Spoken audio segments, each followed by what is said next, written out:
All right, I just making sure you're still awake. Okay, well, we've got 2, 3, who knows, a few more action-packed bits for you. Thanks for sticking around.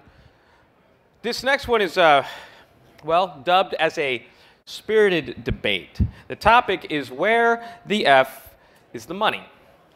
And you have some very, very capable individuals here who are going to talk it through with you. So I'd like to introduce Jack Crosscheck with StumbleUpon, Ed Haslam with Yume, Jim Louderback, a very good friend of mine from Revision 3, and Ian Schaefer from Deep Focus. Let's welcome onto the stage. Come on, guys. All right. Thank you very much, Brian. You got it. Thank you. Welcome, welcome. Hello, guys. So this is supposed to be a spirited debate, but there's no spirit. So we were backstage and like, where's the vodka? Which after lunch and after all this, y'all probably need. I'm Jim Louderback from Revision 3. If you don't know us, we're an internet television network producing engaging programs that build communities. I bet you've heard those words before today. What I'm going to do, we're going to lead this really quickly, and I'm going to stop and we're going to go down the line and let these guys chat for 2 secs about them, and we're going to jump into some hopefully spirited debate. So let's start out with you, Ian.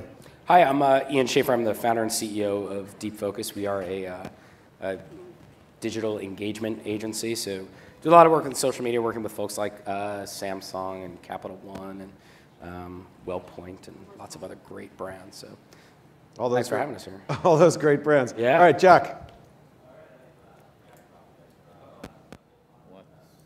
I'm going to move your mic like this. Watch, I'm going to point it up at you. All right, keep talking, keep talking. I'm working on you. All right, we got that. Can you tell I used to do this for a job? All right. Go ahead, try it now. There it is. Do we have it? Just talk, they'll turn it up. I have 13. So I'm Jack Crosscheck. I head up They're product. bringing out. Someone's bringing it out. Is it working yet? No. He's Jack Crosscheck. He heads not up on. product marketing efforts at Jim, if Stumble. that's your job, my goodness. It wasn't my job to turn it on.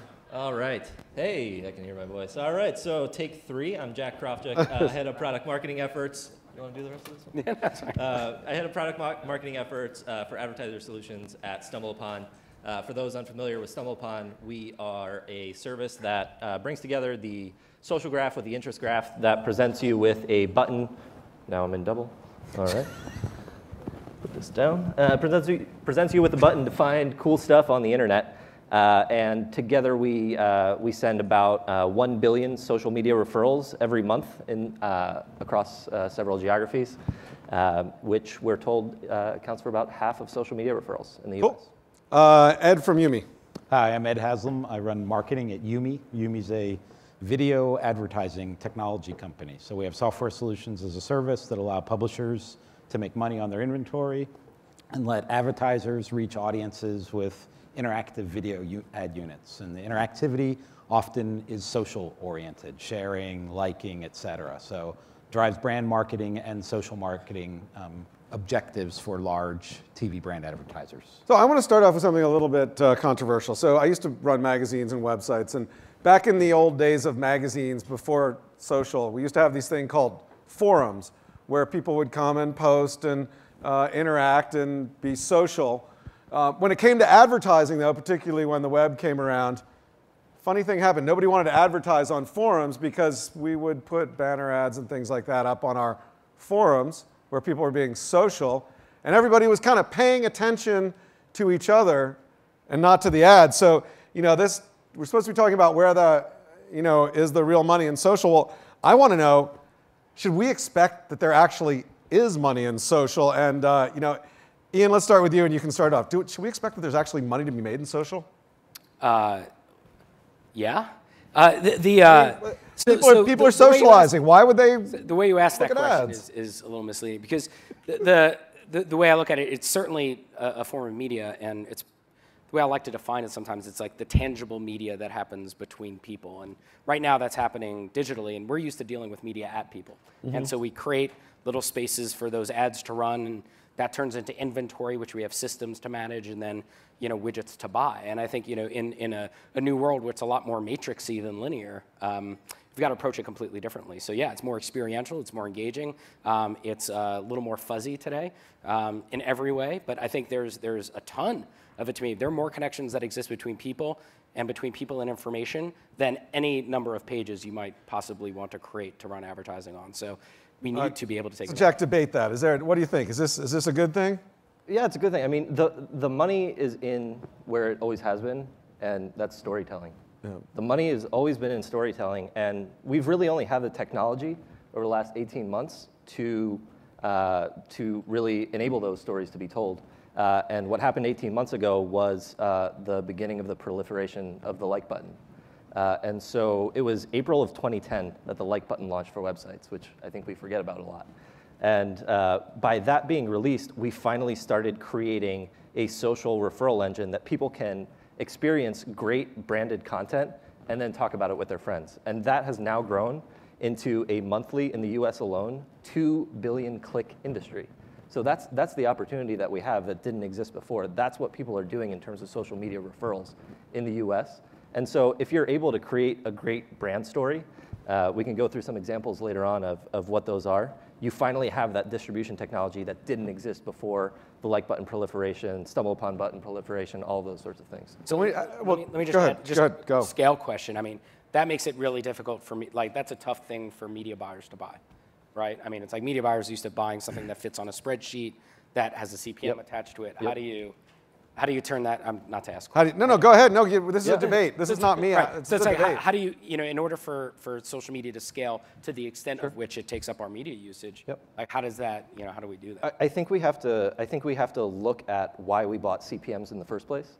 We bought CPMs because we knew that probably somewhere between 90 and 99% of the people that are viewing them aren't going to actually look at these ads. So you're now working at a different scale than you had available in the TV market. In TV, you expect people are just going to tune out. Now you can pay for engagement within those 2 billion clicks. And so you can have those 2 billion clicks, but on a 1 to 1,000 sort of ratio, we're talking about 2 trillion impressions equivalent in terms of social media. So I think it's evolving the thought process to think, okay, let's think of what the reach was in terms of impressions that we had on TV, and now scale it into what it actually means in technology, or in social media. And it really means that we're able to reach people on a personal level. So Ed, where's the money coming from then? Are people buying like buttons? Yeah, it's a great question. I mean, I don't think, to a certain extent, I think I do disagree. I don't think there's money in the inventory where there are free-form conversations like the forum that you're talking about. Because you lack brand safety there. Large brands like to know their context and they like brand safety. That's why we don't have a hate button. Exactly. Not some people do. Call it a Barry button on Dig, but that's. We call it. But what brands do want to do is they want to drive traffic to social places where they control, if you will, the conversation or the context of the conversation.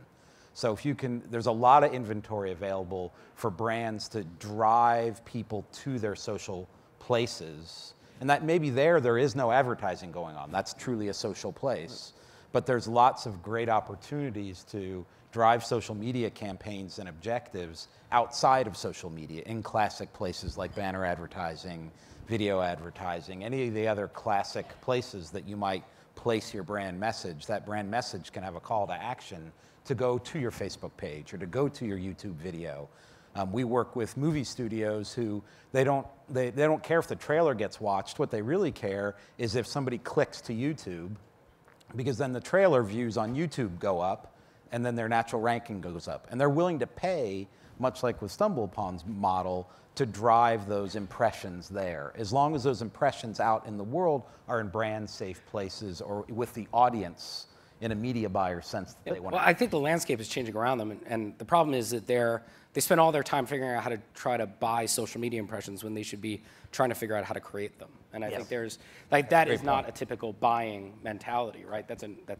They call it an earning mentality, but I mean that is what we're trying to do, is have more positive experiences with brands. And so you work with your clients to spend money. Where are they spending money? Where are you putting money in the social space? Well, it's fun. Well, one is in the augmenting of those experiences. So one is like, let's say the classic like Facebook sponsored stories unit, and I'm talking inventory now because that's where you can buy. There's a StumbleUpon model of driving traffic to really social experiences, and But before you go into any of that, one of the things that we have to realize is what is the value of those engagements, so we know how much to pay for them. I think we're used to evaluating CPMs against each other and against the demographic, when here we're talking about psychographics, behaviors, media that could possibly create it between people. And unless we know what the values of those things are, we don't know what to pay for them. You know what's funny? There's an emotional connection here, I think, that's interesting. CPM it's a mathematical term. It's not emotional. A like, a love, a fan, a friend, that's an emotional connection. I mean, I know we take our shows that have these authentic, real hosts, and the fans, the people who watch it, they love these guys. And when they talk about a product or a service, that transfers.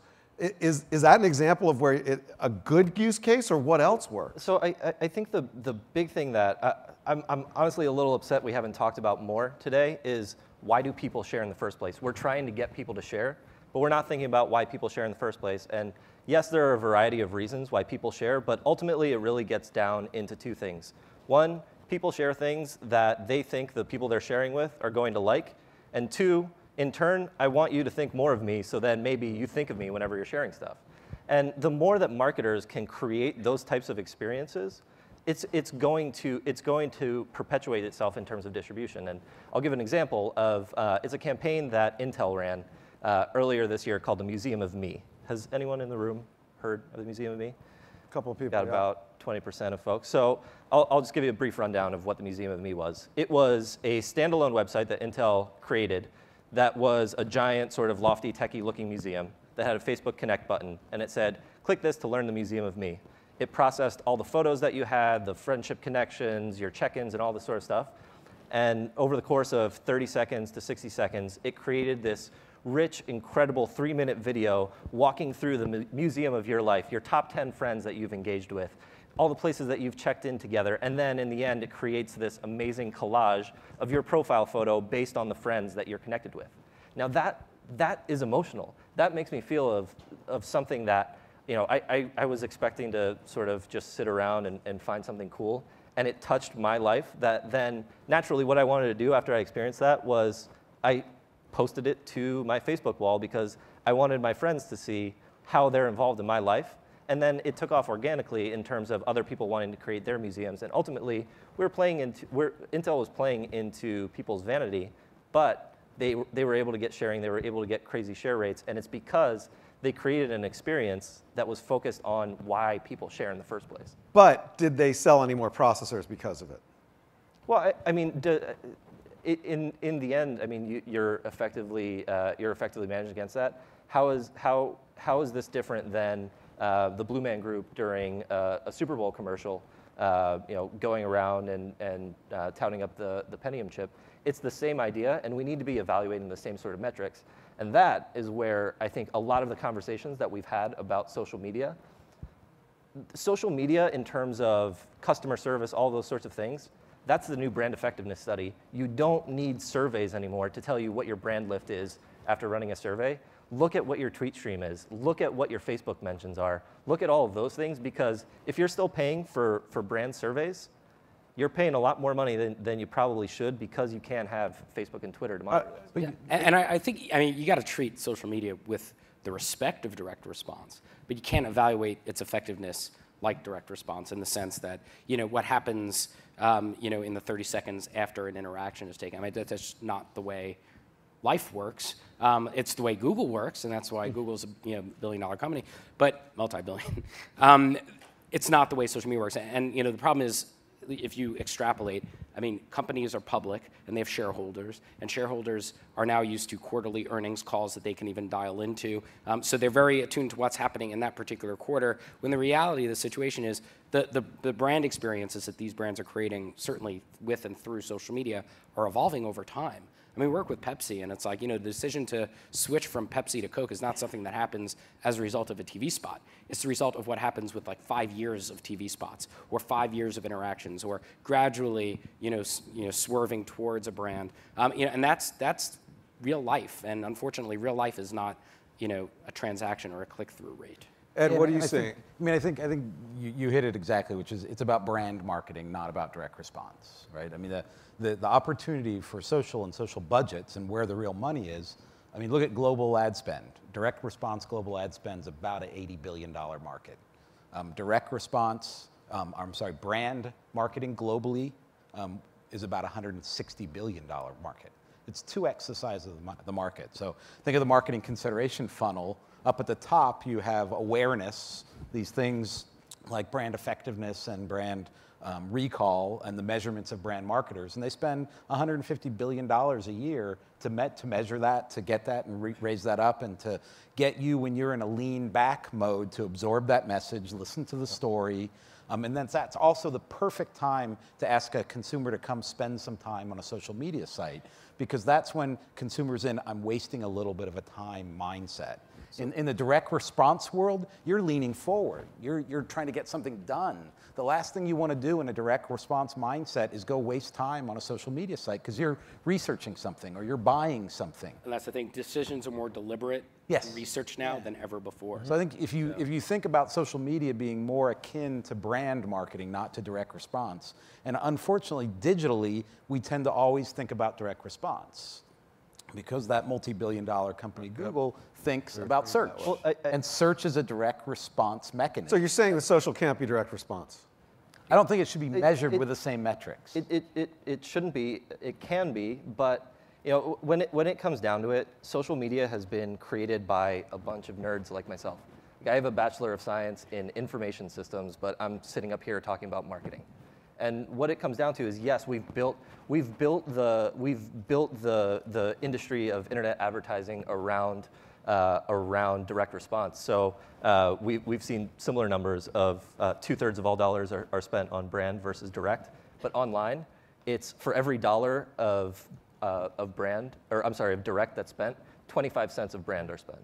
So brands haven't evolved online because they haven't had that technology distribution platform to effectively tell their stories.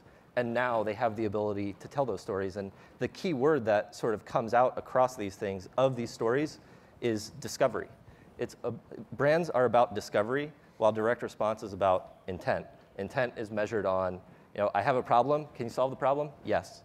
Discovery is more, it's kind of that, can you show me something interesting? And now you've got the floor, you've got my attention. So Ian, is it a problem to get your clients to spend money on this sort of branding online in social? I mean, how do you cross that bridge with them? I think, it's funny, the intent, speaking of intent, is there to do it. I think the problem is the system.